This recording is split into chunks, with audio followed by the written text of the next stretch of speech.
What's going on, football fans? It's your host, Bad Takes, with Bad Takes in Football, back with another video for you. Gonna dive into the Buffalo Bills and the aftermath with Sean McDermott. But before I do that, make sure you hit that subscribe button. We're building an awesome community here where we talk everything NFL football. So please, please, please hit that subscribe button. It really helps me out and it's free for you to do. Also, make sure to like and comment on this video. Who do you think is going to be the next head coach of the Buffalo Bills? Let's dive into today's video. On Saturday evening, the Buffalo Bills went into Denver to face the Broncos in a divisional playoff game, and this game went into overtime, and it was probably one of the more controversial calls in the playoffs that I've seen in a long time, and probably one of the most controversial endings for a couple different reasons. Josh Allen and the Buffalo Bills were primed for a Super Bowl run.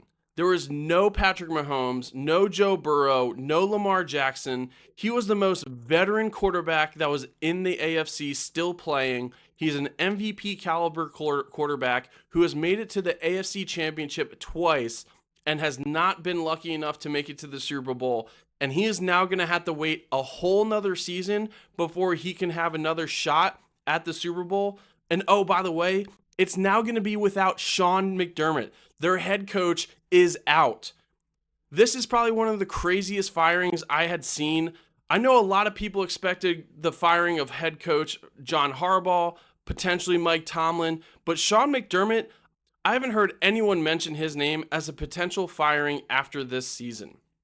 The Buffalo Bills have made it to the playoffs since 2019. That is quite the stretch, and so for a head coach who went 8-8 in his playoff stint as the head coach for the Buffalo Bills is now looking for a new job. I'm not sure if you saw the press conference of Josh Allen after the game. He was crying because he had 4 turnovers in that game that really hurt the Buffalo Bills and essentially handed the game to the Broncos. One of those interceptions that he had was a very controversial call at the end of the game where Josh Allen had thrown it to Brandon Cooks. Brandon Cooks had it in his grasp and fell to the ground, but in that process had lost control of the ball, and it was intercepted by the Broncos, who then went down and scored a field goal to win the game.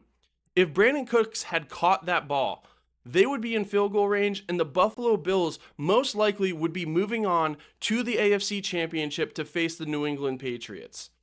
That play alone has so much of an impact on this team. Like I said, Josh Allen, he was crying after this game.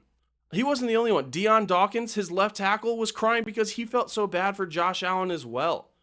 I can't even imagine what Josh Allen is thinking right now, just knowing that his head coach, Sean McDermott, who he loves, it's the only coach he's had in Buffalo, is now out, and he felt responsible for that loss in the first place. And you have to imagine he probably feels responsible for the fact that Sean McDermott doesn't have a job right now. This was a close game. It was back and forth. I put a lot of the credit to the fact that the Bills were still in this game on James Cook. James Cook had one hell of a game, and at any point in time, he broke huge runs in order to get the Bills into scoring position. The Broncos defense, they were a little bit lackluster at certain times. There were times where they were completely dominating. At the end of the second half, they actually had a strip sack, which they had tied the game right before the half. And in the last 20 seconds of the half, they got a strip sack, which allowed the Broncos to score another field goal, which gave them a 3-point lead going into halftime.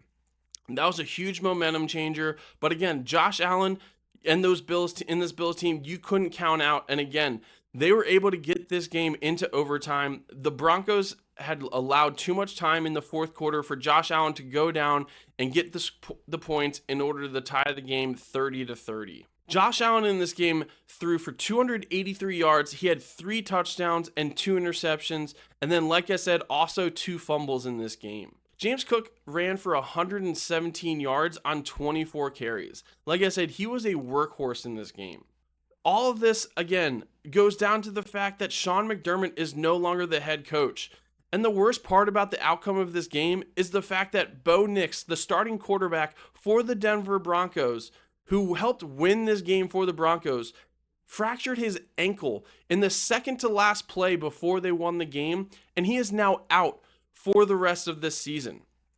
they're going to have Jarrett Stidham as the starting quarterback in the AFC Championship, essentially handing that game to the New England Patriots. When we watched that game yesterday between the Texans and the Patriots, in my opinion, whoever won that game is going to go on to the Super Bowl because, again, I love this Broncos defense, but Jarrett Stidham is not going to be able to put up enough points for this Broncos team to be able to beat the Patriots. There's no chance, in my opinion, that that's going to happen. Now, going back to the Bills, again, you have to wonder who would potentially be the next head coach of this team. John Harbaugh has already accepted the position with the New York Giants. I'd have to imagine if he were to know that the Bills' opportunity would be open, he probably would have waited a little bit longer and would have loved to be the Bills' head coach. You have people out there like Mike Tomlin, Robert Saleh. Who do you think will be the next head coach of this team?